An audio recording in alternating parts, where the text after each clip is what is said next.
So I was grocery shopping with my wife. Weird transition. Grocery shopping in Target the other day, and I looked down the aisle, and you know how like down the aisle of the grocery store they'll have like little signs telling you what's down there. You know, they'll be like, here's canned goods, here's peanut butter, here's bread, that sort of thing. I looked down the aisle, and there's a sign, and all it said was entertaining snacks. Well, that's fun, you know? What do these snacks do, you know? We're just boneless chicken wings, you know? Chex Mix? Why do they call us Chex Mix? You know, there's peanuts in here, there's pretzels. They don't call salad lettuce mix, but melted cheese as sweet as gold. Let me see the pizza rolls. All right. So yeah, and you know, eventually, yeah, context set in, and I realized what they were talking about.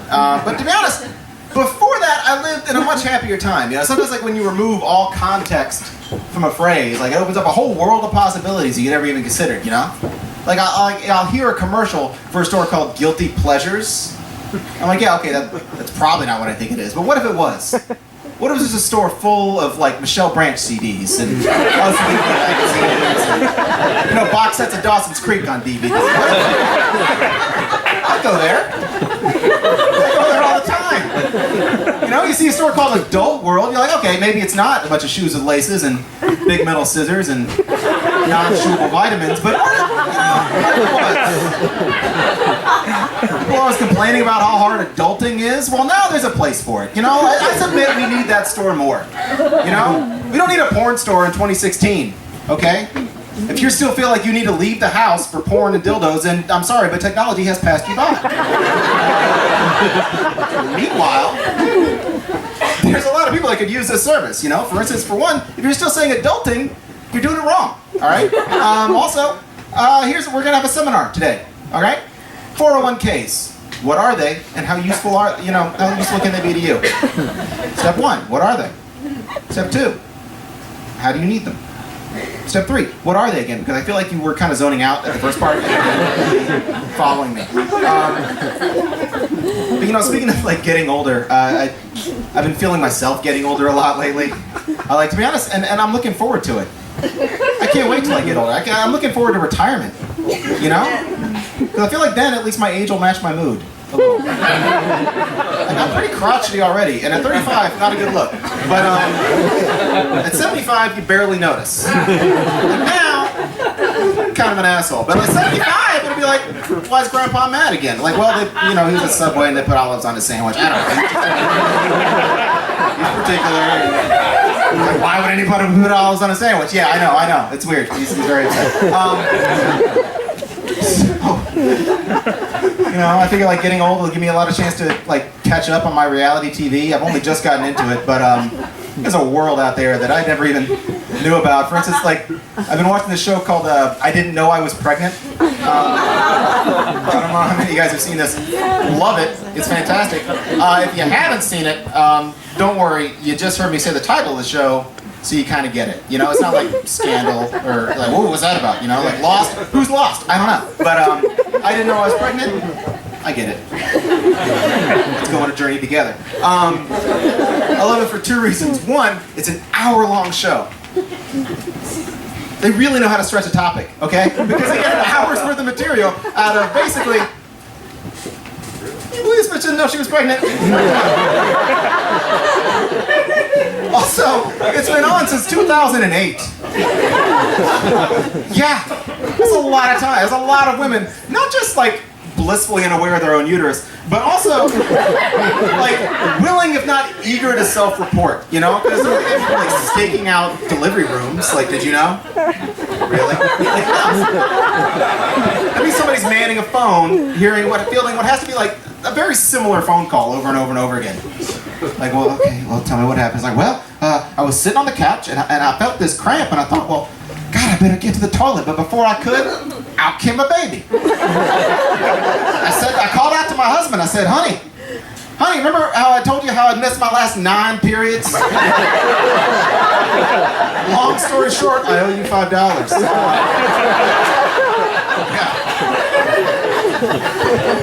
Another favorite of mine, Ancient Aliens. I don't know how many of you guys have seen this one, Ancient Aliens. I love it. It's on the History Channel, which is great.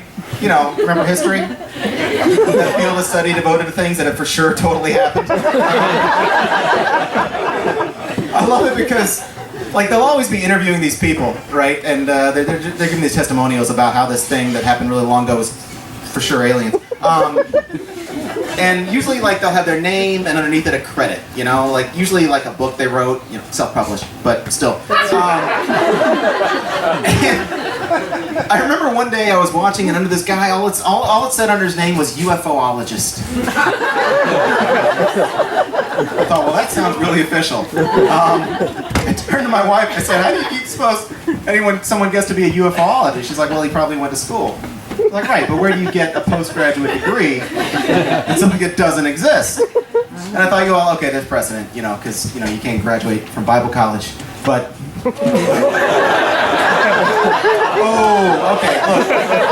I'm sorry if that upset you, but you should know the alien people have a lot more evidence than you do. Like photographs, blurry, but still.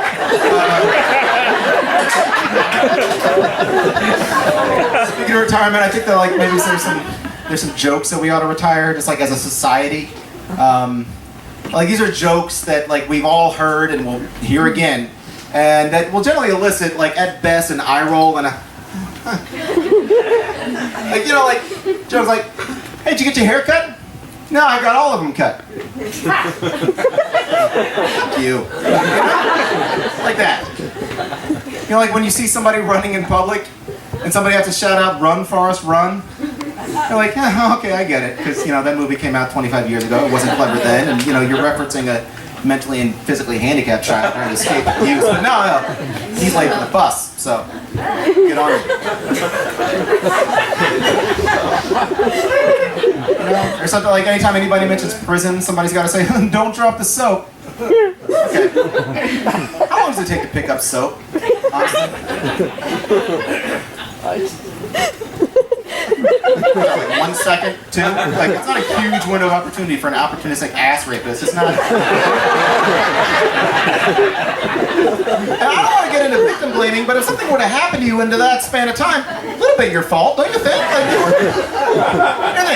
I am, like, painfully aware of every exposed boner, like, in my immediate vicinity. Like, that means, like, this guy was showering next to a raging hard-on and thought to himself, probably nothing to worry about. Let me get this bar of Irish Spring, you know? Saw it. Speaking of retirement and butt sex, so I've been watching a lot of television, and I've been reading on the internet, and I gotta ask, like, as a society, like, are people just eating ass willy-nilly? Is that like the new thing? What's happening? Is it the new like thing du jour? Because like I see it everywhere, and it's weird because a friend of mine was like, "Hey, dude, you should try it." Like, I don't think so. For one thing, I'm married, and like, no, it's too late for me to get better at sex. Okay, like it's suspicious. More questions than anything else. People say, where did you learn that? And what am I going to say? I saw it in Girls. She wasn't a Sex and the City guy. Charlotte, too. So, you know, she's got that nonsense. Besides, married sex isn't about getting better. It's about getting faster. Okay? As long as you both cross the finish line, really one commercial break ought to do the trick. As long as you're both, you know, about your business. You know, married sex, it's like reading the same Where's Waldo book over and over and over again. You turn the page, you're like, there he is. Cool. All right, thank you so much, guys.